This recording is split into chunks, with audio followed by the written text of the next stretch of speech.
Welcome, welcome, welcome to Essential Therapy Wellness Center. Thank you so much for tuning into this message on today. For those of you that don't know me, my name is Tamika.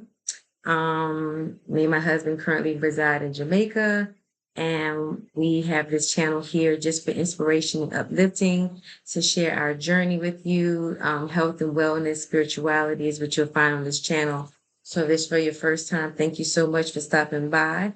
I will ask that if the what's being said is resonating with you, please give it a thumbs up. And most importantly, subscribe so you can continue to get the updates of the videos as they're posted. Okay. Today I feel led to, we're only about 2 weeks, 2.5 weeks into the new year. I feel led about talking about leaving the past in the past. And that's in no way to say that we're dismissing anything that's happened in the past, because our past experiences definitely help. I wouldn't say they help dictate your future, but they definitely give you some experiences of not to repeat certain things so that you can continue to move forward, grow, and thrive.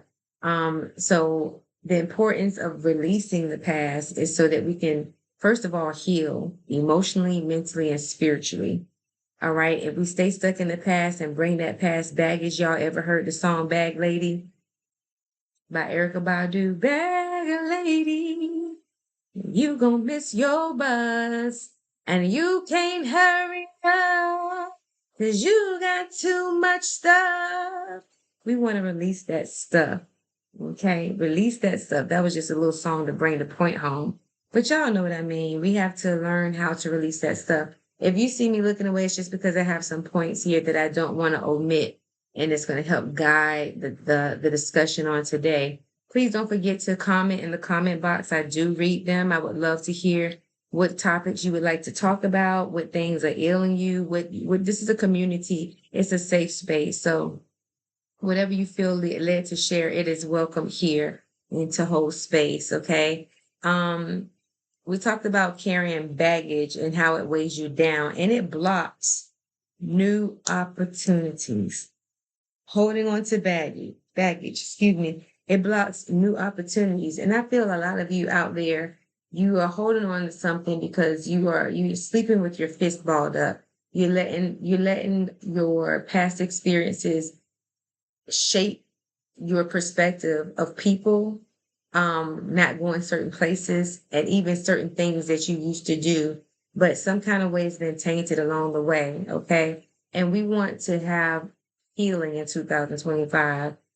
No matter what time of the year, matter what season, no matter what day, your all healing is always there for us. The divine wants us healed so that we can live out our soul purpose and honor our soul purpose. But when we're not healed, those opportunities for growth and expansion, they become stagnant. Okay. Um, Past failures, betrayals, and disappointment. It creates fear, resentment, and self-doubt. Every time someone or something disappoints you, or every time a person disappoints you, in some subtle way, it chops away. And for some of us, it makes us feel like, what did I do to deserve this? Am I not good enough? Did this person feel like I could be taken advantage of? For some of you. For others of you, it's just that you're in a stagnant place. Okay, it might have been something in your childhood. It might be something that's subconscious that's keeping you from moving forward. And the time is now to release that. If you're hearing this message right now, there is something that has been holding you back for eons and decades. And the time is now to release that, whatever it may be. You may have to get to the bottom of it. You may have to get to the root of it. And that takes some homework on your part. That takes a lot of journaling. That takes maybe some of you going to see a counselor to root things back that might have disturbed you in your childhood, and you just carried it subconsciously over into the here and the now. All right. It says you can't heal what you don't address. I know that a lot of us in our ancestry, there is a lot of things that's happened to us. There's been a lot of things that we've experienced with our aunts and uncles and grandmamas and great grandmamas and so on and so forth. But there's a common thread. If we're honest with ourselves, there's a common thread at times that runs through, and it shapes our way of thinking, it shapes our way of feeling, it shapes our way of acting and doing. And then we have to get down to the bottom of what that is. So Nothing that's not healed cannot be addressed. It may not be for you to go and address an outside party, but it definitely calls for you to address the innermost parts of you. Okay. However you get to your healing is how you get to your healing. Okay. But you let the divine kind of guide that for you. Self-compassion, remind yourself to forgive yourself mistakes of regrets, of whatever mistakes or regrets. We can't go back and change the hands of time, kings and queens, but we can have a lot of control about what we do going forward. We can't even change people's opinions of us. You know, a lot of us have learned to play small from a childhood essence because we've been told some lie about, oh, you think you're all of that, or, you know, you can't do that, or self-doubt creeps in. And it's most times, oftentimes, it's because the person that's saying it to you doesn't believe in themselves. But that's not your business. All right. Let's see what else. What else? Hmm. Learn from the past. Don't relive it. Don't live in it. Don't dwell in it. I had heard a message one time about limiting beliefs and how they can become so much ingrained in our life that we have become comfortable while spirit is steadily nudging and nudging on you to get out of your comfort zone. There is something that has led you to believe that there is nothing else to be accomplished. And so you stay where you are and you have built a cardboard box around your insecurities. You have decided to stay in the house and not socialize, or you socialize in privacy when you are meant and when you desire, more importantly, to live your life out loud. That's for some of you. Some people are totally okay. But if you're honest with yourself and you know that there is more that's required of you, there's more that you desire to do. There's more that you want to continue to just exercise your voice, your throat chakra, say how you feel. Okay? That's for some of you.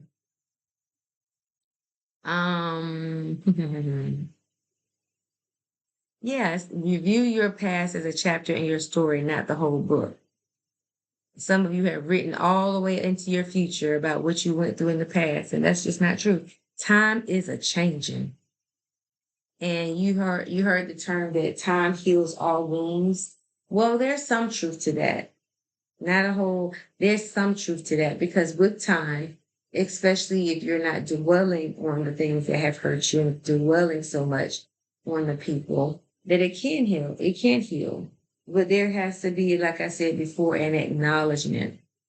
So let's move forward, okay? It's the January 16th, but every time you see this video, it's going to be pertinent, relevant. It's still fluid. It's still going to be what it is. It's still going to be a living word for you and your spirit. Living in the moment can bring clarity and peace. There is a card in the tarot that's called, it's the Three of Cups, and it's this three, no, it's the Four of Cups, excuse me. It's this individual sitting and they're so focused on the cups that's on the ground, spilt over, whatever, that they can't see the divine hand with the cup or with the chalice that's trying to give them a new opportunity. And because we're so wrapped up in the things that we have either made a mistake over, have regret over, somebody has done us wrong, we have not healed from the situation to even move forward. And so we're so focused on what's happening. You heard the terminology, you can't drive a car looking in the rearview mirror. Why? That rearview mirror is this small. And as time goes on, that mirror gets closer and closer and closer and closer and closer. And it's not that it's absolute or gone away. It's just that your focus should be that much lesser about it. And if it's not, then that's that's a point of healing for you. But if you look forward, you have this big wide range of you have this big range of view. You have a different perspective. You have a different view, a wider view, a broader view. You can go to the left. You can see the corner over there to your right. You can see the corner over there to your left. You can go straight if you want to. You can see the hills up above. You can see the sunshine. You can see the clouds, whatever the case may be. Okay. It says share mindfulness tips on staying grounded and present. This is something I'll admit that I had a lot of issue or a lot of challenges with. My motivation was always to stay present, but sometimes things pull your attention back and pull your focus back. And at that point in time is when you have to just shake your head and realize that you're doing it, because sometimes it's so ingrained in us that we don't even realize that we're doing it. And we'll be thinking about every other thing that's got to happen, that every other thing that's already happened or didn't happen, or should have happened, shoulda, coulda, wouldas. Okay. Instead of thinking about right now, I'm at the beach. I need to look at the waves. I need to admire my view. I need to be totally 100% present in this moment, just like I'm in this moment with you guys right now. Do I have things to do? Yeah. Have I already done some things that I'm still kind of contemplating if they're going to work out? Yeah. However, right now I'm with you. And we're going to talk about this focus so that we can continue to evolve and grow and stay on our soul's purpose. All right. I've already given the tools of journaling, meditation, imagery, coloring, walking barefoot outside, whatever it may be for you. A lot of people they shun upon rituals.